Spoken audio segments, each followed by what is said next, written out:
Grand opening, grand closing. Welcome, my friends, my family, my fellow gamers. Your only friend is YouTube Street Porter77, back with another video. Just want to start off say I appreciate you being here, and everybody's been showing the love. The channel growth has been amazing. Of course, I'm trying to put in the work and trying to put more content out there. And of course, I'm always trying to improve the channel little by little, bit by bit. But I thank you for your patience. I thank you for enjoying the topics. And if you're new to the channel, please stick around. I host a podcast every Tuesday at 8:30 p.m. Eastern, 60 Frames No Lag podcast. And of course, I'm dropping more videos on all these topics. I just want to start out and saying thank you for all of you so much for rocking out with me and helping this channel truly grow. You guys are phenomenal. I am truly grateful for you guys. Now on to the topic. Let's talk money transactions, right? But this isn't simply... I'm hoping that I can shed a little light on a problem that we are having with money transactions in games to the certain level, okay? And hopefully I could provide some critical thinking behind this, some perspective that many people I don't think are considering into the conversation, right? Right now, the conversation seems simple. Money transactions bad, this shouldn't be in games, blah, blah, blah. Yet some other people saying it's fine, you don't have to buy it. So there's this contention of money transactions in game, regardless of the outcome, is bad, right? Unless it's implemented to some degree, acceptable. While other people are like, well, if I don't have to buy it, then it's a non-issue. Here's the challenge with the conversation of money transactions in general, right? Number one, from a money perspective, and we'll start with there, right? And the reason why I start with that is because it's a fact. It's just a reality of what's going on. And the reality is gamers like money transactions. They do. Doesn't matter what you see in media. Doesn't matter what you see on social media, Twitter, YouTube comments, podcast, Reddit. All of that is just words. When you look at the money spent, gamers are opening their wallets and paying for it in droves. To give you an example of how big it is in console gaming, I'm not just talking phone games. I'm not even bringing up phone. In console gaming, PlayStation, Xbox, Steam. On PlayStation, right? The whole entire brand, the number one source of revenue for PlayStation is money transaction. There is more money flowing through PlayStation through money transactions than there is money flowing through PlayStation in game sales. More money is being spent on money transactions than the actual purchase of games. That's how huge money transactions is. So gamers are paying for money transactions. So that's why a lot of businesses, in the gaming industry are trying to push more live service games and push more money transactions into single player games, right? That's the reason why, because gamers are buying it, okay? A lot of them are. It may not be you, it may not be me, but it doesn't matter. The dollar it's kind of like, and I might be showing my age, it's kind of like the Spice Girls, right?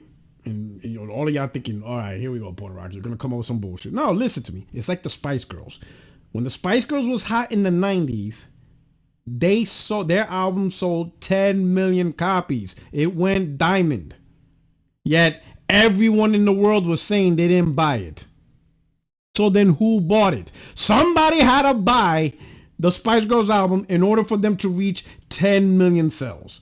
It's one of those scenarios where everybody's saying, oh, I don't buy money transaction. I don't mind transaction. Yet somehow the companies are making immense amount of money behind money transactions. So no one admitted to buy the Spice Girls album, but 10 million album sales prove somebody did. You see what I'm saying? So that's the situation we're in. Now, let's look at this article real quick to help shine this out. It says right here, we shouldn't accept Dragon Dogma 2's microtransactions. Dragon Dogma 2 microtransactions are minor and can be skipped entirely, and the game is actually better when you don't buy them. They still suck. Let me scroll down here. It says right here, Dragon Dogma 2 is a single player game, and going off the review scores and word of mouth from people whose opinion I trust, a pretty great one, It's also, after the review embargo and shortly following the public launch, added a bunch of microtransactions to the game. This many will tell you is fine. Dragon's Dogma 2 is fantastic, a major game of the year contender. The closest thing Baldur's Gate has to appear in a must-play experience. Don't let these microtransactions that are completely optional put you off. The game's good, so why complain? But no matter the quality of the game, this is not a thing we should tolerate, much less justify in our single-player games. Right? This sort of cash grabbery doesn't change immorality. It's not bad when awful games do it, but then kind of okay when good games do it because you don't really need to bother with them. This sort of thing is the scourge of modern gaming, and this style of thinking makes so many games so much worse than they should be. Maybe Dragon Dogma 2 got out unscathed and it really is that good, with all the microtransactions entirely optional and having zero impact on your experience. But this method of game design is why Suicide Squad killed the Justice League and a million others end up contorted into shoddy hamster wheels powered by cash injections instead of something resembling an actual video game. I firmly believe this is the core reason some feel alienated by games these days. Many games are no longer built with a player-first attitude in mind. It's not about the coolest idea or even what might be the most popular idea. It's about which idea can be successfully milked for endless cash if we get people hooked, usually at a directive of executive suits. Dragon Dogma 2 is worth it, right? According to him, when it comes to Dragon Dogma 2, that may be a little unfair. It's a single-player experience being celebrated by critics who all played it without any of these options, and they didn't find the game lacking. It can and should be experienced without spending a dime, outside of the $70 sticker price. It doesn't appear then to have been designed from the ground up with the excess purpose of being just fun enough to convince people to pay a little bit more to experience that real fun, but designed as a great game first and then had some optional extras slapped on to squeeze every last drop of profit. That's a better attitude than many games have, but ultimately it's still not something we should embrace. Dragon Dogma 2 is not just selling deluxe armor or aesthetic upgrades, nor is it selling fully fledged levels or map areas that would be worth paying extra to experience another chunk of the game.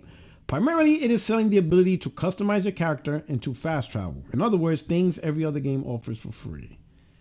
Defenders of the game, and by proxy, the practice, point to the intentional game design on Capcom's behalf. Fast travel requires spending in-game currency or items, earned rather than bought, in an attempt to discourage players from leaping to the exact point they want to go to and instead explore the world widely, where new discoveries lurk around the corner. This was the case in the first game too, so it is an established part of the game design. Though some quest-driven players may find it frustrating, it makes sense. The developers want you to roam around the world and encounter new things. So if you want to skip over that, you'll need to either have the gold or the stones, both of which prove you've already been exploring in order to do it. Profits before artistic vision. Well, I'm not going to read the whole thing, right? But we kind of get it, right? Before I move on to the point, I want to tell you a story of a similar situation. And I'm going to use this game as an example. Shadow of Mordor. Many of you played this game. I played this game and I enjoyed it, right? So Shadow of Mordor was also a single player experience game based on the Lord of the Rings, and I think it's great. I enjoyed the saga. I think it's an overall good game, right? I enjoyed it. I enjoyed the way it was. Good game. Then the sequel release, Shadow of War. And this version ended up having similar money transactions to boost levels and all these items and stuff to sell that improve the quality of life of the game. So you don't have to play the game as long to get all this stuff. But when I played the game, it was artificially extended. It made it a chore to level up and do the things, almost to the point where you will kind of be like, man, I just need to get past this stuff, so let me just buy it, right? But me, I didn't do it because I've been gaming a long time. I just keep powering it through, right? But I would imagine others may not have the patience or the time to do it, so they end up buying this stuff, right? So pretty much the game was designed to put you in a position to really test your mettle and your patience. And if you didn't have enough, you would end up buying this extra stuff, or you would just give up on the game. Now, this is where the situation kind of gets tricky, right? There are a lot of gamers that do not have patience. They enjoy the games, but they don't want to put insane amount of hours. Many gamers really want to beat games in a 15 to 20 hour window. They don't want to put 40, 50, 60 hours into a game. They have no problem playing 12-hour games, beating the game, feeling accomplished that you completed a game, and move on to the next one. 12 to 15 hours. A lot of gamers don't see the point in spending 40, 50, 60, 100 hours in one game when you could have just played 5 or 6 various games, right? Think about it. If you play, let's say on average, let's say if a game is 15 hours to beat, right? So you got 15, 30, 45, 60, right?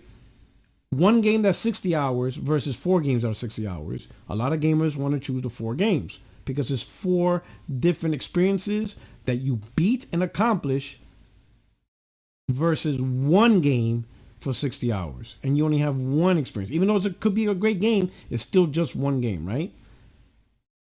So, money transactions to boost levels, boost items, do this stuff is perfect for them, right? And that would be fine if the games didn't change the formula. If the 15-hour game remained 15 hours, but they only added this stuff for them, then okay. But what happens is a lot of the times they artificially extend the game to make it a chore. They want to guide you into buying this stuff. And they do that by through the game design, making it more chore-ish, more boring and stuff. And that's where the problem is. Well, not just where the problem is.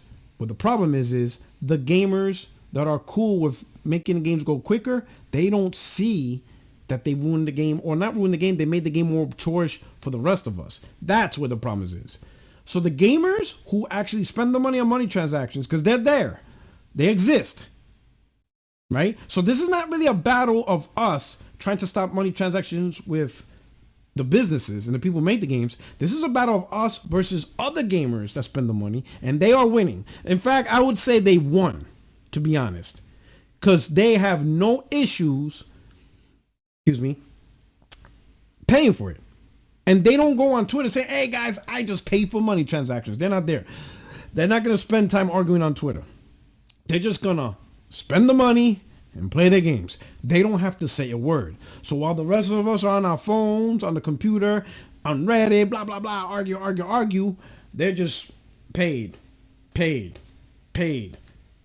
All of us are like, this is bullshit, F you, mother, blah, blah, blah. Paid. And the businesses, the gaming industry, the publishers are like, cha-ching, cha-ching, cha-ching, cha-ching, and the money's flowing. And that's why they're winning. Because the money is not lying, right? All we got is just words on Reddit, Twitter, but it doesn't impact. Some of you may feel with what's happening in Dragon's Dogma, oh, they're going to get the message. You'll know if they get the message if they decide to make Dragon's Dogma 3 and that version doesn't have money transactions. But if I were to be a betting man in that case, I would bet Dragon's Dogma 3 will still do the same thing. And people will be shocked like, oh, I cannot believe it. We went online, we told them we didn't like it, or these guys don't listen to gamers. No, they listen to gamers. They listen to gamers through their wallets. I said this plenty of times, and if you're new to the channel, or if you guys forgot, listen to this. There is one person in gaming that is undefeated in debates. Undefeated. This person never, ever lost an opinion, a fact, or debate. This person cannot be beat. Don't even try to say anything. This person wins every time. And that's Benjamin Franklin. Now, for those of you outside the United States, Benjamin Franklin is is one of our founding fathers. That's on the $100 bill. So I'm really talking about money. The money always wins. So you might think you're winning because of the movement, the meta, the trend, the vitriol, the podcast, Reddit. Everybody's putting in the time, brah. And you see this overwhelming audience of people who don't like the money transactions. And because you see this volume, you may perceive it as, yeah, we're not standing up for this. That's right. Take that, Capcom. Don't ever do this nonsense again. And then Dragon Dogma 3 comes out. Not only does the same money transaction comes out, they even add more. And you're thinking, whoa. Not only did they add what we didn't like, they doubled down and added more stuff. Like, what is going on here? They don't care about us. They don't listen to us. They listened to the people who actually bought it. And those guys are not going to argue on Twitter all day because they don't care. It's their money. They spend what they want. And that's the challenge on this argument, of this debate, right? The people who talk are the ones who don't care about the money transaction, and they're going to state their opinion, and they're going to let the companies know, and rightfully so. But you're going against gamers who are paying for this stuff. And if the amount of money that they invested in money transactions cannot be ignored, Capcom will continue to do this. And not only that, they're going to look for ways to apply it to other games. So even more games are going to come. And more publishers are going to do it. Because there's a lot of gamers. See, this is why I don't like every single game being 100 games. And let's be honest, some of the gamers are to blame for this. Because a lot of gamers, their number one metric for a quality of game is length. 100 hours, 150 hours, or I'm not buying it, right? A lot of gamers don't like 100-hour games. It's too many. Some people want to split that 100 hours across 5, 6, 7 different experiences. Not just stay on one game for 3 months. So, the industry found ways to cater to those guys and make some insane amount of money. Maybe even more than the game sale itself. That's what's crazy. The money transaction might produce more money than the actual $70 game sale. That's what's insane. And that happens. Where the money transaction is the real money maker, not so much the sell of the game. And that's the problem. That's the issue. What do I say about money transaction? My issue with money transaction is simply, did they design the game to kind of test your limit to paying for it? That's the problem. And that's my only problem.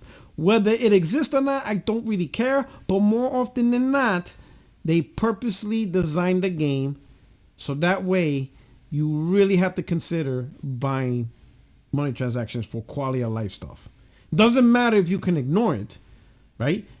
You could, if you really put some effort into ignore it. But if they made the game where you're like, man, this is taking forever to grind, to source, to do, man, I could just pay $3 right now and I could just move on to the next level. If the game is designed in that way, it's a symptom of that money transaction. And gamers cannot ignore that, right? However, there are gamers who just want to breeze through games and they're willing to pay for it. That's a huge culture. We have that now. And that culture was developed. We have a culture of gamers that have no problem paying to keep going. You see it in phones. You see it. When you have those puzzle games or you run out of dice like a Monopoly or you run out of moves in the puzzle games, they'll tell you, well, for extra 5 moves, you pay $2 and you get extra 5 moves. They will pay the $2 for those extra 5 moves because they know they'll be able to finally beat the board, vice do the whole board all over again. No, a lot of gamers don't want to do that. A lot of gamers don't want to do the whole board over again. A lot of us who are the biggest complainers, we grew up in a generation where you didn't have a choice. We grew up in a generation where you had 3 lives to beat the whole game. You have to get good, right, to start a game with 3 lives, and you have to go through the whole game. And if you run out of lives, obviously in game you can earn more lives, but once you run out of lives, game over. I remember there was one content creator, I don't remember her name, but she was playing the Lion King. Oh man, that was so funny. So she's jumping, she died, she had no more life left, and it said game over. And she's like, game over? She's like, what do you mean game over? What do you mean game over? And then it went to a title screen, and she's like, oh hell nah. She fundamentally did not understand that games, when you run out of life, it's game over. And no, there's no save spot. You don't save on that last border level. You go back to the beginning, get good, and try to go through the whole game with what you got. That's how games was back in the days. Over time, with quick saves, save spots, that attitude left. People don't want to start over and stuff like that. And people don't want to grind and stuff like that. And that's their right. And this is the conundrum that we're in, right? For me, at the minimum, to the developers, do not change the development or the actual gameplay to shove people into this forced attitude, or you trying to test our metal, right? Don't test our metal of patience. Don't test our patience. Don't make a game testing our patience to where we give in and do these microtransactions, right? And that's, to me, the best middle ground solution. Because you're not going to see microtransactions just disappear. That's not going to happen. There's too much money into it. But I think the middle ground solution is simply do not develop the game where it becomes a chore, and that the best way to move on from this boring segment of whatever is to buy something to move on. Don't do that. Find the balance. Don't make a chore. Don't test out patience. Just don't do that, right? Because you're going to have people going to buy the MTX anyway. Even if the game is easy and you can breeze through it, people will want easier. So then pay for easier. That's on you. It's your money. But for the rest of us that wants to enjoy a game, right, with a good cadence and pacing, don't ruin that. Please stop. All right? But let me know what you guys think about this situation. Did I help you look at a perspective of the dilemma that we're in as a gaming community? I hope I was able to provide that insight to you. Your only friend is YouTube Street Puerto77, and you guys take care. Enjoy your weekend, or enjoy the remainder of your weekend. Peace. Grand opening, grand closing.